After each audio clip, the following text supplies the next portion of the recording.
Apologies to everyone. Here it goes the second time.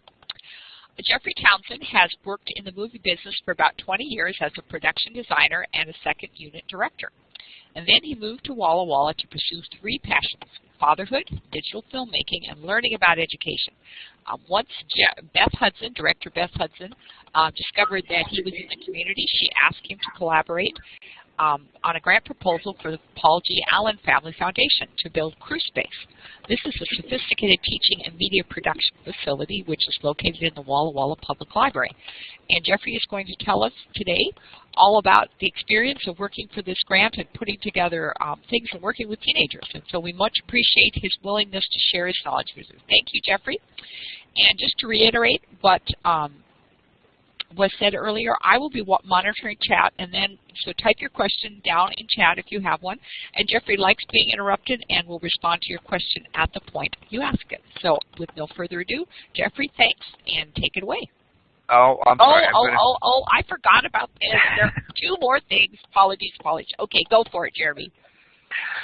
Just wanted to say, it looks like I have my slides out of order here. Sorry, we're having some technical issues with Blackboard today, so we had to run around and do it a little differently. But our facilitators, both of them are here today. This is surprising. We have Carolyn Peterson and Jennifer Benson are both here. Thank you for facilitating. Tech support, myself, Jeremy Stroud, and Joe Oliver are both here, though I think, Joe, are you probably going to be stepping out here soon now that we're good to go? No, this is good stuff. I want to hear it. Oh, excellent. Yeah, I'm looking forward to it as well. We're brought to you by the Washington Secretary of State, the State Library Division here, and we are funded partially by the Institute of Museum and Library Services, Library Technology. I just forgot what the heck it was. Library Services Technology Act? Yes. Okay, LSTA funds. Thank you. And before we really get started, for tracking purposes, can I have everyone type your name and the organization you're with? If you have multiple individuals there, please just let us know who's there. The Office of Financial Management asked that we track how many people we're training and where everyone's from, so that'd be very helpful if you could type that out.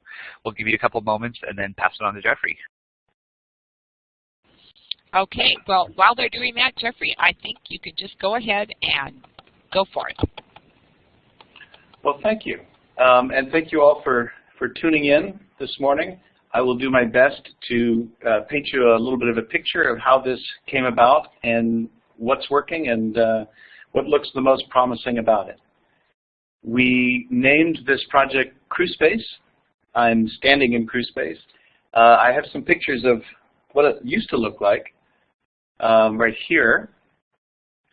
It was called the boardroom. But I think maybe under their breath, people were referring to it as the furniture storage room. It became the repository for the last wave of furniture, and sometimes the tables would be pushed together and the chairs would be arranged and people could have meetings in there. But it was definitely, shall we say, underutilized space. And as all libraries are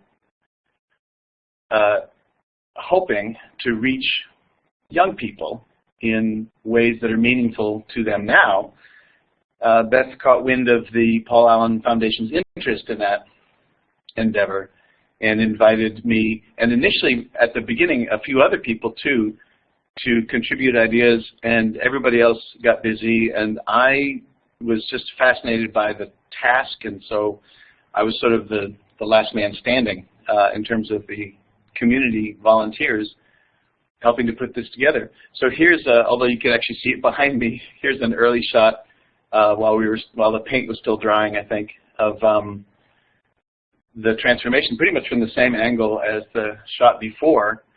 And we came up with the name CrewSpace because it wanted to kind of suggest that it was a particular place as well as a team that you could join and be a part of. So pretty basic ideas for a name. Can everybody see this sort of light gray floor plan? I don't want to linger on them if they are just unviewable. This is one of those places where if you'd hit the raise your hand button, we'll know. So probably better to hit the green check. Otherwise, we're Green going to be check. inundated with dings. Yes. Okay, sorry. Green Okay. check. People, yes, people can see it. Oh, that's a poll. We just did a poll. Yes, Lucky. that's right. I'm very glad to hear that. So that is just a little scale drawing of the room when we started. There's a kind of hazy gray line just above the bottom exterior wall. And basically, we had a soffit, that was just placed there structurally, and we decided to let that be our closet wall, just building under it, which was sort of a different, less onerous permit process here in the lovely city of Walla Walla. So that became one of our parameters, was everything required to turn this into the production facility that we pictured should live in the closet. And the room, although I have it set up with chairs today, is meant to start each day as an empty box. What do we need to do today? The thing we wanted to avoid, I would say, perhaps most of all, is the conventional notion of a media lab where you end up with all of these tables and all of these workstations that stay there, and you talk about doing other things, and sometimes, wonderful teachers will put up a piece of green paper and try to help students do green screen projects, but they're really caught up with the big fluorescent lights in the classroom and the fact that they need things to live where they live. So we wanted to try to do it differently, so it led to some inventive details. The closet doors you can't see from here have code access, and this is an important piece of the engagement part, where students who are good with the equipment and responsible about putting it away, they earn that code, and they like that. They really like earning a level of access, that they are good enough with the equipment, and they know how to put it away, and they know how to wrap the cords, and they know how to do this and that. They get that code. So far, we've basically been going on a kind of 6-month cycle of just sort of starting over with these codes in case they've been given away. We haven't had anything bad happen, but just as a precaution, we make them changeable. We did put in a very small kitchen. I'm actually sort of standing at that end of the room, so you can't see it, with a microwave and a small refrigerator and a sink, because we knew that one of the lives that this room should be able to live is as a place where meetings occur, and popcorn can be popped, and drinks could be served, and cookies could be laid out on this little counter. And you see it at the top of the drawing there. We also put up, you can sort of see behind me, a kind of medium brown colored stripe on the wall. That is actually a fabric wrapped sound deadening board.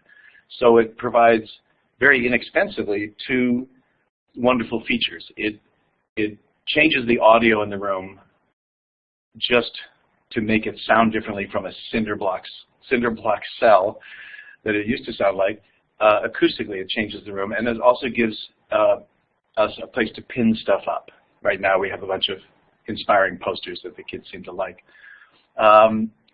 We mounted a cabinet in the closet that can hold I can't remember, 24 iPads. We have 10, but it keeps them charging. We also have other charging units in there to keep batteries going. And we basically have all of these tools packed into that closet that help us do things. Another important feature, you can see one of them, I'm sorry, I keep turning the wrong way because I'm looking at a backwards image. There are 2 workstations on this wall. One of them is actually feeding the projector right now. And the thinking behind those is part of this issue of starting every day as an empty box. So they are cabinets designed by Anthro-Cart that are meant to put in the corridors of hospitals and leave a laptop in. But by carefully studying their dimensions and getting a few answers from Anthro-Cart, I realized that they could actually hold an entire Mac Mini and a monitor and a trackpad and even a surge suppressor and speakers, and basically become a workstation that only sticks out from the wall about 4 inches, that has also a combination lock. That's the second layer of earn-in that the students who come here have. If they're really good with the software, they know where to put their files, they know how to leave it when they're done.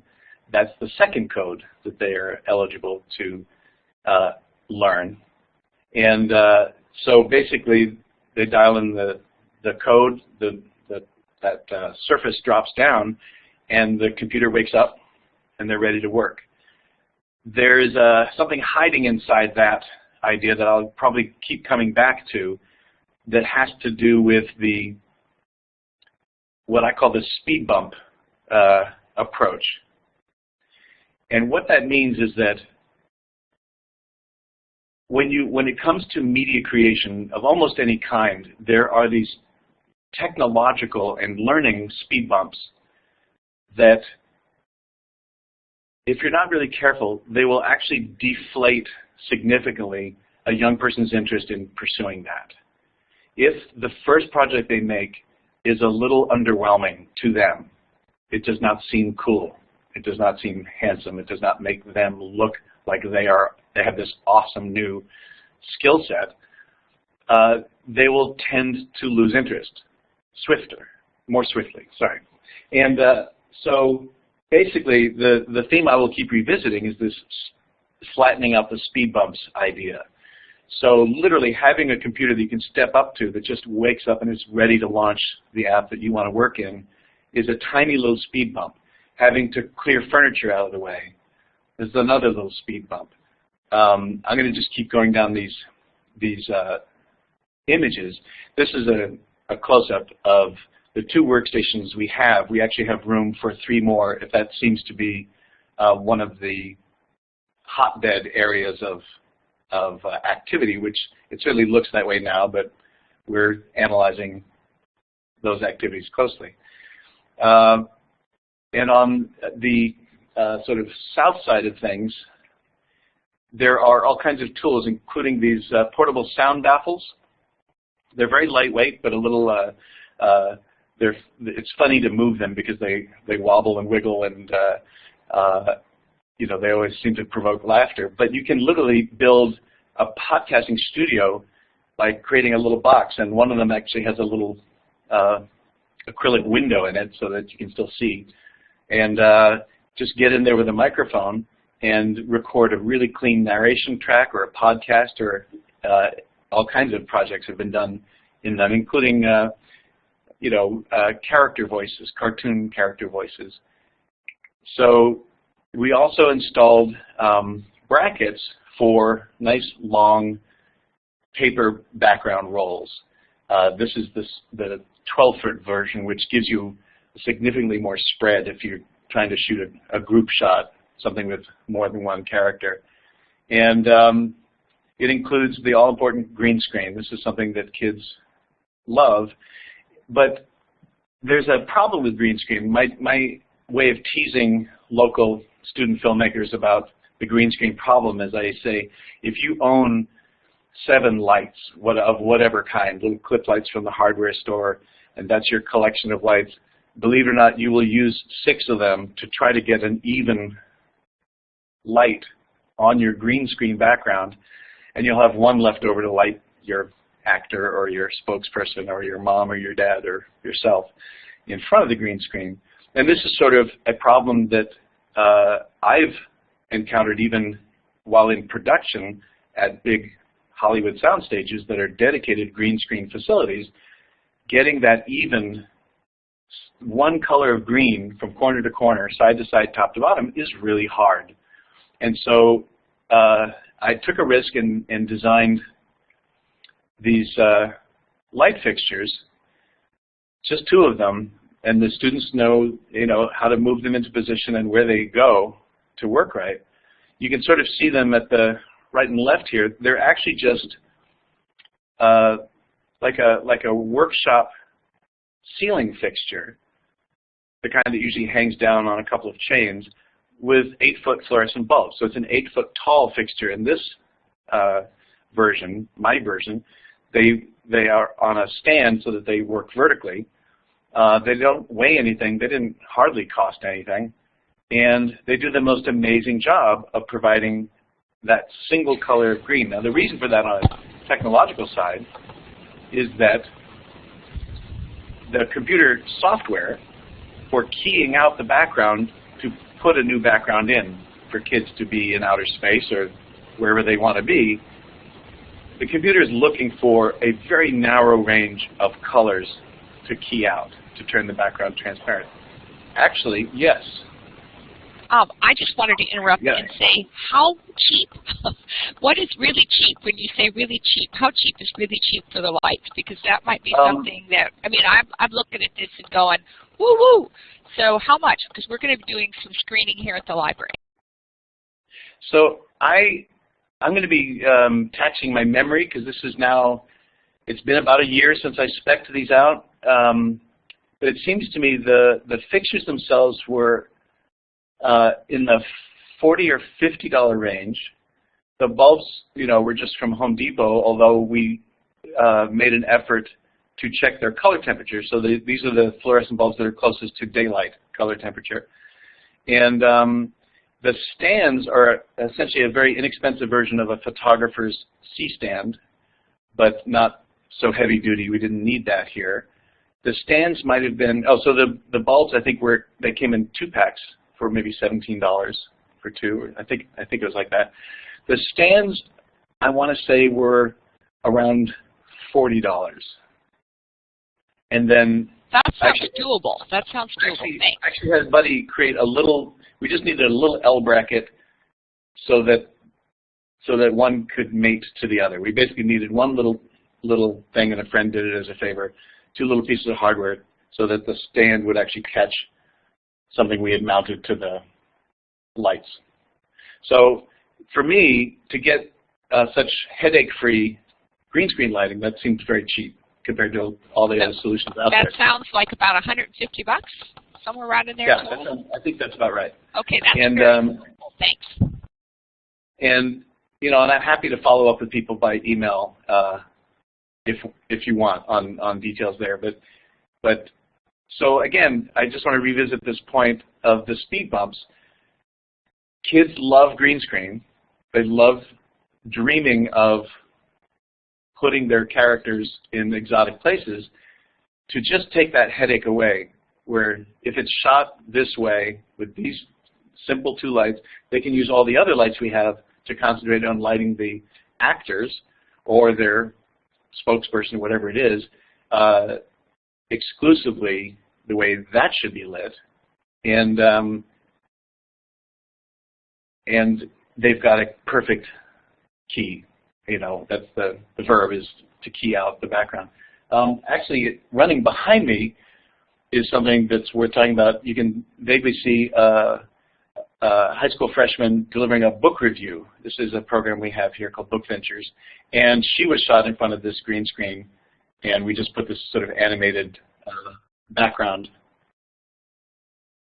behind her. And again, it was just super quick and easy. We can float the book that she's talking about as a piece of artwork behind her. Okay, and, Jeremy has a question. Yeah. I just wanted to say we just did some shooting here a couple weeks back, and we did not have a green screen ready for it, but we tried to kind of mock one up. And I understand the difficulties of trying to get consistent lighting for keying and the like, but it ultimately did not work out. We did not have the right materials in the end at the time. The lighting was just too inconsistent for it to work. And so save yourself a lot of hassle, and just if you're going to do any sort of green screening or something, make sure you get it all set in there right. Otherwise, you're going to do like I'm doing right now, and I'm hand rotoscoping every other frame. Oh, I'm so sorry. Yeah, just want to say that up front. Make sure you get the green screen right, or else it's going to be a lot more hassle than it's worth. So yeah, and I would say that the main thing that for people who want to go just a tiny bit deeper, the main thing is that you really got to think in terms of 2 zones. And I would say that for most educators that are encouraging video work, this remains a point of confusion. The lighting to create that perfect green background is its own lighting, and let's say that's occurring in the last 4 feet of depth that you have wherever you're trying to do this. And then in front of those lights, you are creating a whole other world of lighting with your interviewee or cast member or cast members, and you light them completely separately. And so and you think about what the background is and what the lighting looks like it should be in the background, your eventual background. And so you light deliberately the foreground so that it will look like it belongs in the background that you found. So if in the background the light is clearly coming from the right side, then light your foreground from the right side. It'll look like it belongs there. So anyway, we cover stuff like that. The projector is not very expensive, but we just went for brightness and good reviews on, wear and tear.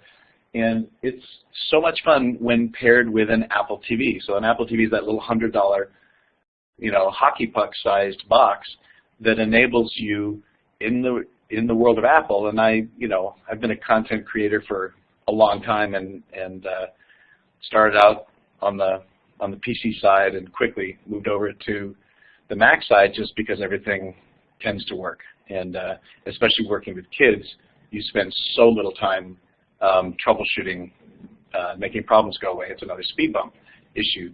So with an Apple TV and all of the devices in the room, including kids' phones, on the same Wi-Fi, we have a sort of separate Wi-Fi system in here.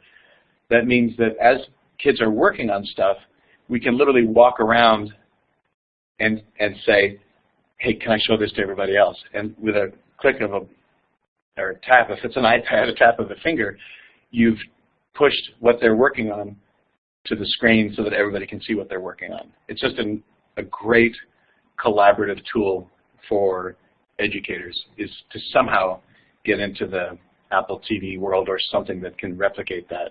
I'm not sure there really has a direct equivalent.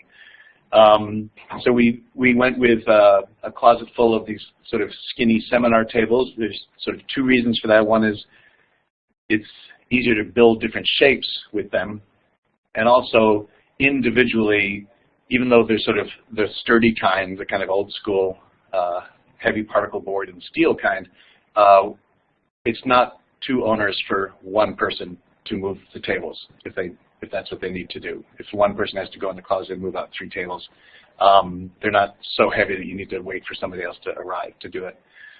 So that was a choice there. Lighting, you can sort of see a little bit behind me. It's a little bit of what I would call theatrical lighting. It's basically suspended track lighting, but we made sure to have 4 different circuits. And it is so much fun for instructors to be able to really control where folks' attention is. If you really need just the center to be lit up, you can do that. If you need just a little bit of light on the walls, because that's not really what's lighting, you just fade them in a little bit. If you just need the brightest light to be on the speaker at the front of the room, right next to the screen, there's actually just a nice focused beam on its own channel, so you can light the speaker and not cast any light on the screen. That's a really common problem, it seems like, for presenting situations. So we also, went just a tiny bit what I call James Bond with certain things. Again, looking for the bonding, the ways that kids connect and attach to experiences that they find. So we actually have an iPad mounted in the wall right inside the door, and software that this nice company is allowing us to use for free, because I guess they consider us a beta site for a different sort of use. But as kids register, they get a card like you see on the right there, a CrewSpace card with a QR code, and that is tied to this system on the back end. We just register kids as they sign up, and they love having a card that they can just come in and wave at this mysterious device on the wall, and it checks them in and checks them out when they go. So it's fun for them, but for us, it's the most meticulous way of storing data about the age groups that we're serving, how many hours a week are they coming, And it's just really easy for us to pull our data when we need it for funding time. So, yes. Talk about funding time. Can you give us an idea about, okay, this has been a year project. How many kids are you going to talk about how many kids have been involved and what your response has been? You know, you would think that that I would have done that homework before this morning. An estimate is good. But I know that about 2 months ago, we had to, they were sort of this company with this database app, were allowing us to use it with a 200 person max. And we had to, I guess about 3 months ago, we had to go back to them and say, are you guys going to be as generous if we ask you for more? You know, when do we have to start paying for this service? And they raised us to 500, and it was just in the nick of time. So I would say that by now we're probably serving about 240 or so. And we do weed out the complete no-show. Some people get all excited and they register, but they never actually attend. So we seem to have a pretty active group. And I would say that our marketing has been extremely, I want to say passive, because of a conviction that I have that kids, the bonds that kids make with something that mom and dad made them go do is a weaker bond than the one that they form with something that they think that they found. And so that's the path that we're on here, is to try to make this a place that kids find and tell each other about. We do sort of get into their school bags and pockets a little bit with these giveaway flash drives. They're not huge capacity. Where'd you give them away? Whenever I'm in a classroom setting, pitching CrewSpace or teaching something related, you know, it just becomes you ask kids questions, and whoever gives you any kind of answer at all, you just give them a thumb drive. Okay. And we use another question. Great. Keep going with that. But at the end, would you also talk a little bit about the demographics of Walla Walla, just so that, because we have people here from all over the country, Pottsboro, Texas, Portsmouth, Virginia, Kansas. And so, you know, Walla Walla, they may not know, is kind of a unique place. So I just wanted you to talk about, 240 is a great response. That's wonderful. So talk about, do you think there's anything unique, or is it just what you've been doing that has made this? You know, I think that we just have been, we just try a lot of things. And you know, we sort of, I don't know, maybe it's just my nature and ways in which I'm not as businesslike as I should be, but we just sort of give ourselves some latitude to be only partially right when we try things. I'll give you an example. We have some wonderful photography instructors that relate extremely well for kids. They're really sort of kid magnet people. And those classes have always been a little kind of hard to get off the ground, and the numbers are low. And what it's temporarily forced us to consider is that photography in 2014, there aren't that many young people who think that you actually need to learn anything about it. If you have a phone, you're a photographer, and if you put things on Instagram, they're excellent. You haven't got anything to learn there. So I would say that that's one way in which photography seems to function really differently from web design, video making, podcasting. They do perceive that there's a technological gulf, and they need to learn something to get there. I would say that our kind of empirical assessment about photography right now is current young people don't actually think it's something that anyone needs to teach you. I think they see themselves as unteachable. So anyway, that's an example. I mean, one of my favorite parts of the sort of photography puzzle when we were pushing harder was one photographer who really enjoys finding miraculous images just in her everyday travels. She'll just see that thing that everybody walks right past, compose it as a beautiful image, and she would throw them up on Instagram, and they would always have the same hashtag, which was 3:30 Wednesday. And you know, that's kind of typical of our approach to communicating in this funny way with this age demographic, which is what you want is for them to ask each other, wait, what does 3:30 Wednesday mean again? And finally, one kid says, oh, I think this is something from CrewSpace. And then that's another conversation. Wait, what's CrewSpace? So if the old paradigm that worked for all of us was a complete story with all the answers intact, that's the way you market something, I would say a newer story, a newer possibility is a tease that invites conversation and questions. So that actually relates to my slide, but not in the way that I meant it. But that is a new tool and a new method. This is really just talking about why we have so many of these rigs, because in a typical student shoot, you have to have the assertiveness to say, wait, can I look through the viewfinder? Can I get a turn up there? And a lot of kids, you know, of a certain age lack that assertiveness, and that's not comfortable for them. And so the other one, I would say that where you start to lose kids is, well, we got to move all these gigabytes of video, this HD video, over to some other place where we're going to edit it. And literally, that little speed bump there, that little moment of either difficulty or what feels like wasted time to a young person, another little speed bump there. So we like to shoot on these, and let me actually be a little more demonstrative.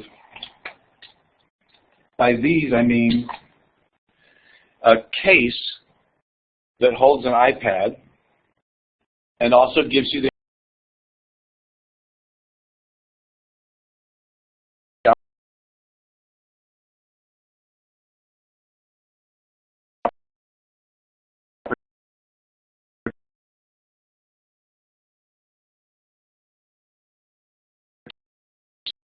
opportunity to put different lenses in front of the lens of the iPad. Now, my video just got stuck. I hope you guys can still see it. It seemed that there were some network issues there, and just give us a moment. Everyone should be back on the same page. Somebody give me a high sign if I'm still live. There we go. You're still, give yourself a second, you're still Mickey Mouse. Your voice. It also gives you a tripod plate opportunity at the bottom so that you have gained two things right out of the gate. You gained... We lost you again. All right. Let me just ask a question. Let me ask for some... I got all funny and high? Great. Let me see if... let me give me some, what is it, high signs, some plus signs, some green check marks. If oh, how about now? What have we got? If you can, do you see the red dot next to everyone's microphone icons? That means everyone's experiencing some issues. I think it's the main Blackboard server itself is having some problems at the moment. Okay. Okay, you're still high, but if you're just aware of it, why don't you go ahead? So do you think people are hearing me or not so much? Can we do that thing where everybody can wave? Your microphone's turned off. Mine is? Or no. Appears to be. We weren't hearing anything. Can you turn your microphone back on? Yeah, I never turned it off. We're hearing you now. I apologize, everyone, for the difficulties. It looks like it's just a bunch of network traffic is hit or something. Yeah. We can hear you. You're just Mickey Mouse. Okay, we're getting some plus signs. I'm thinking that perhaps you sort of got the gist of these iPad holders, or do we need to go back? So say, give me a yes sign if we need me to just back up a little bit.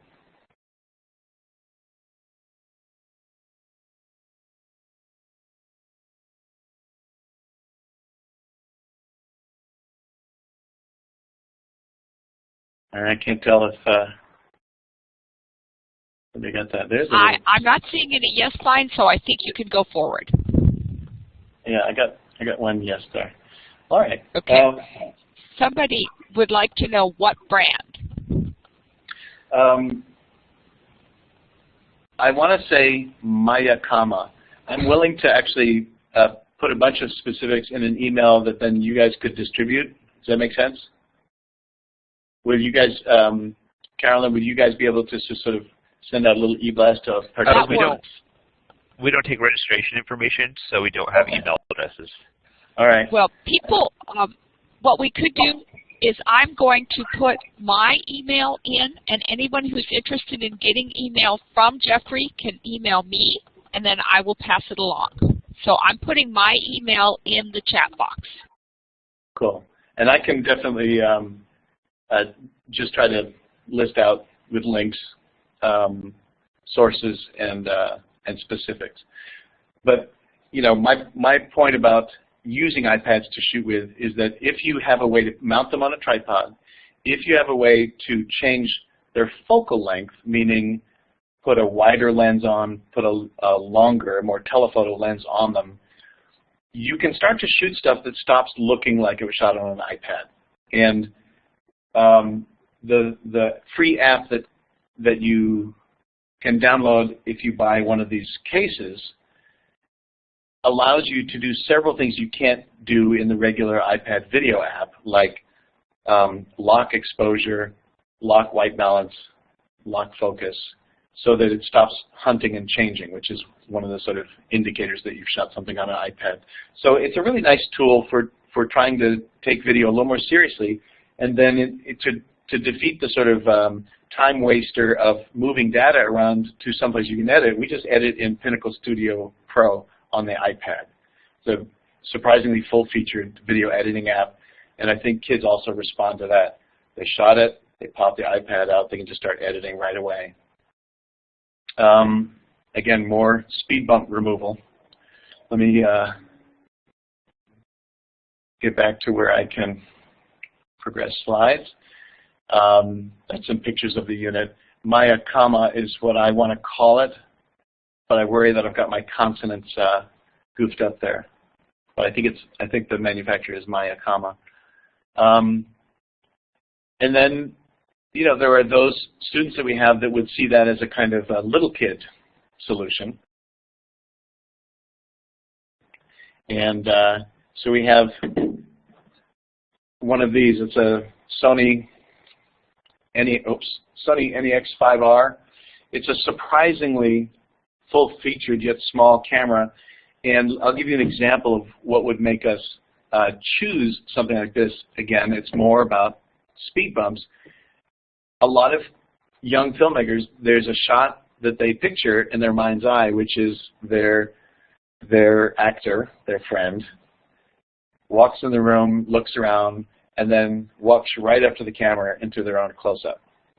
It's a classic shot from movies, and even highly paid union camera operators on movie sets will blow a bunch of takes trying to nail the focus, the focus change from bringing someone from a long shot right up into their own close-up. And kids don't have the patience to suddenly become genius at what's called follow focus. And so this remarkable little camera has a lot of pro features, but then some little kind of consumer touches, so that if you had your, let's see, I don't have any actors walking into a shot, but if your actor walked into the shot, you would just literally touch where their face is. It grabs not only focus there, but as they move through the shot, it knows that you're actually trying to hold focus on that object that you just indicated. That's an amazing sort of advanced consumer feature showing up on a surprisingly professional-oriented, it's just a strange hybrid.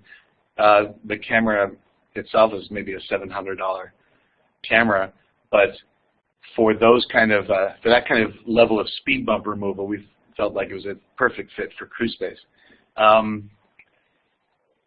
I'm going to talk a little bit about, I mentioned book ventures. This is where kids come in and just do quick reviews of books they've just read. Storefront is a little more ambitious and is a very exciting collaborative project where students, and this is more high school, more using this camera type students, use our local research room to discover the histories of various buildings in downtown Walla Walla and find, pictorial information if they can. Then they go to the current business owner that's in that building, and they have a nice kind of laminated letter from the library saying this is a legitimate project. And they would ask to do an interview about the current business and tell them this is going to be in something that's both about the building and the business, the building's history and the current business. So this is them shooting in the music store. So they're learning how to do interviews and what's called B-roll, which is shooting this sort of other footage of what their interviewee is talking about. It's a classic documentary mode. The ending pieces are only about 90 seconds long. And they end up with a QR code, a little sticker that goes in the store's front door.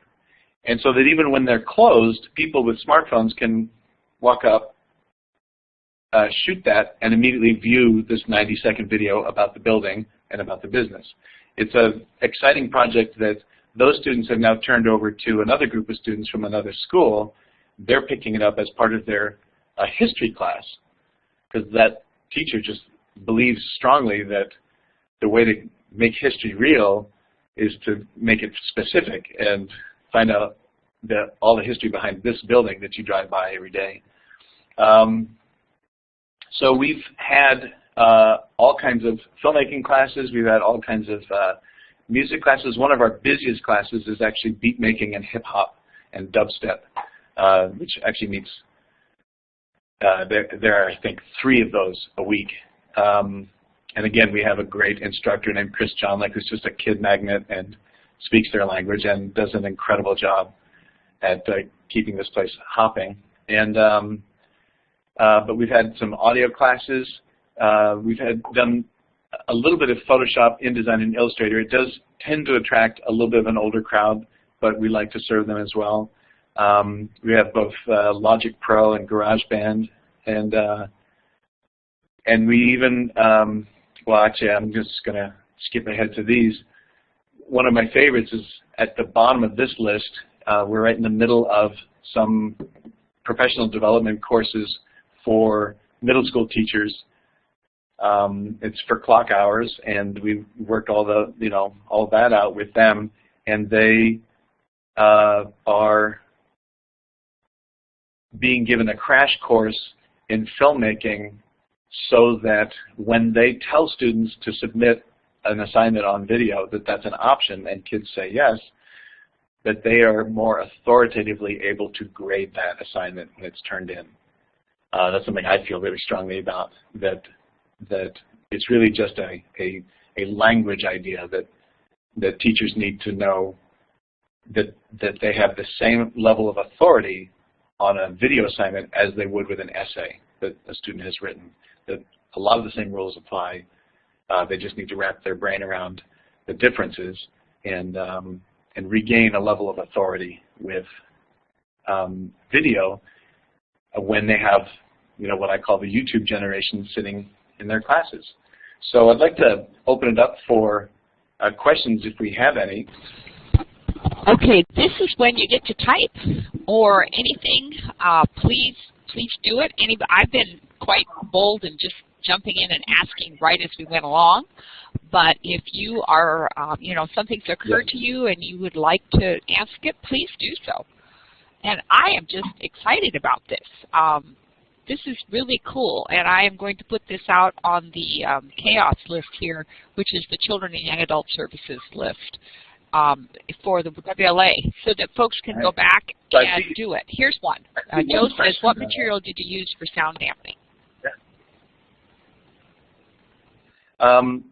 Basically, we just picked a fabric that was in our price range that has a little kind of a nubby quality to it, and wrapped it around what, it depends on what part of the world you're in. It has different names, but it's a very inexpensive building material that comes in 4x8 sheets.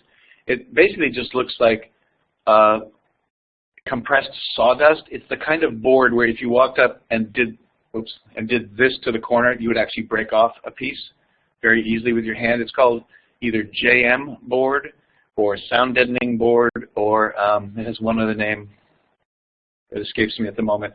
But usually if you say either JM board or Sound-Deadening board, most lumber supplies or Home Depot or whatever will know what you're talking about. And if you add to that, if there seems to be some confusion, this is the kind that you have to be careful because you can just break it with your hand.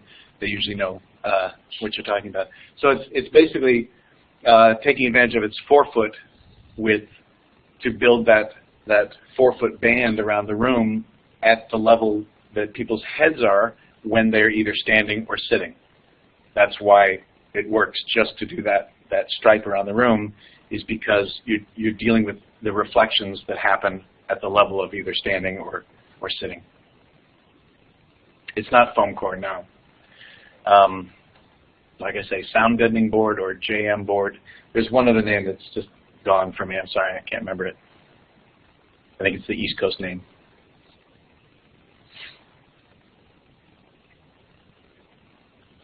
Other questions? Don't be shy. We have put student projects in a kind of temporary way on our website, and we're trying to renovate how that occurs. So it's a little awkward looking, and we're trying to move the videos over to Vimeo and just have them displayed a little more handsomely. But basically, part of our site is a portfolio piece, and like I say, it's still kind of under construction, but we do have the bare bones mechanisms for kids to start a blog and have it be hosted there, for kids to do design work and have it be visible there, as well as videos and music hosted, like I say, on a portfolio component of the website. I have a question. Now, this was a grant, so were you funded for 40 hours during the year of the grant, or were you 20 hours, or were you, how were you involved in this? Because you weren't a volunteer, my guess is. Or were you? Once it became real, we did. I did. I would say that all the sort of design and planning work was my gift to the kids of Walla Walla. But Beth was really adamant that somebody kind of administrate it and run it to sort of keep it organized and find the right teachers and stuff and identify the right programs. And I would say that while there was still stuff in here happening and equipment arriving and needing to get kind of fixed up and working, those were sort of maybe 20-hour weeks for me, but it has stabilized, and it's much closer to 10. It's like a quarter-time job for me to just sort of stay in touch with who's signing up on the website, making sure the cards get made for kids, teaching a couple of classes myself, and staying in touch with the instructors of the other classes to make sure that it's going well and that they got some kids in the program. So it fits nicely alongside my other work. Like I say, it's about a 10-hour week. Okay. Situation. You have another question that says, what is the age of the primary users? Grades 6 to 8, 9 to 10, 11 to 12.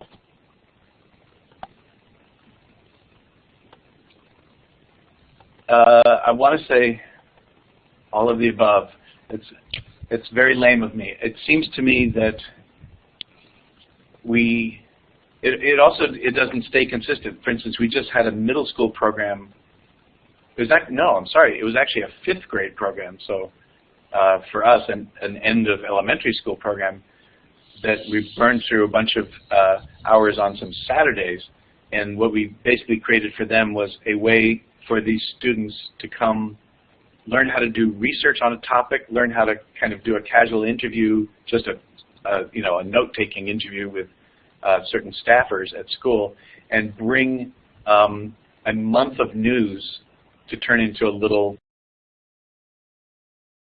video. It's like a little news show to take back to school and show in front of the whole school.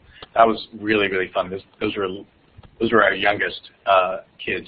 I'd say that we had always figured elementary school would be a little young, and I would say that these kids were right on the edge of being almost too young to make the best use of what we do here. So it tends to be middle school, high school. But we get, I would say, a lot of high schoolers on the music side of things and more middle schoolers on the other kinds of audio, video and filmmaking, stop motion animation. There's a wonderful stop motion animation app for the iPad that's just amazingly full-featured. And we actually had a kind of a really fun logo design sort of workshop. And we basically do things a month at a time, see how it goes. A lot of them get extended to 2 or 3 months. And we just always just keep checking in, make sure everybody's happy with how it's going and that they're getting what they need. And if you could come up with a change of direction for this class, what would it be? I mean, it's a very, very interactive journey, we find. It just seems to work best that way. Could you talk a little bit about the demographics of the kids? Yeah, it seems like I never got back to that. Yeah, because I mean, Walla Walla can be either a high-end place or not a high-end place, and I'm not sure. I mean, you have the Whitman College there, which is you've got the professors' kids, and then you've got a lot of farm workers, maybe children. So how did that work out? I'd say the biggest surprise is how large the Latino population is in Walla Walla, and there are certain ways of looking at that population where they start to seem kind of underserved. And I would say that's a kind of identity crisis that Walla Walla has been going through since I've lived here. Because I believe that I moved here not long after the first harvest where they suddenly were no longer migrant workers. They just stayed and were looking for year-round work. It really had been this massive migration to Walla Walla just for picking, harvest. And they're going. And I would say that the old guard of Walla Walla is still reeling from that transition to a year-round Latino population. So, for instance, that television class where these kids are making this monthly video, that was all Latino from a school that's sort of predominantly Latino. And for them to have access to this kind of conversation, how to be a newscaster, how to learn to talk to a camera, how to put together a story, how to find images to support the story. It's just so much fun to involve a group like that in that. So I would say it is all over the map. There's a kind of relatively recent sort of wine-making population where the cliche is it's sort of, early retirees from Microsoft, and this is career number 2 is I want to grow some grapes and serving their kids. So I would say that there is an unusual push toward sophistication for a community of this size and its location, as well as just regular kids that need to be exposed to stuff, and you need to see where their excitement is. I mean, that's where my heart sings is having a parent say, I can't believe it turns out he's a musician, or she just wants to act, and that we just find ways that we've exposed the right thing to the right kid. That's very cool. I know it's now 10, and lots of people have to get on desk. But any other questions while we have here? We sure appreciate everyone's. Jeffrey is going to share a list of equipment or prices or things like that, whatever you can with me. And I have received one email already for someone who wants that list. So if you're interested, go back in the chat and you know, email me, and I will forward anything on. So other questions, please type away, and then I'll see that things are going on down the road. Do I see any typing? We can see in the chat if people start typing things. So I have to say that I have learned lots. And like I say, I'm going to put this out so people can look at the archive from the Children and Young Adult list of Washington Library Association, because I thought that was really, really great. I thought I learned lots. So thank you. And you're our first, I think, our first live video.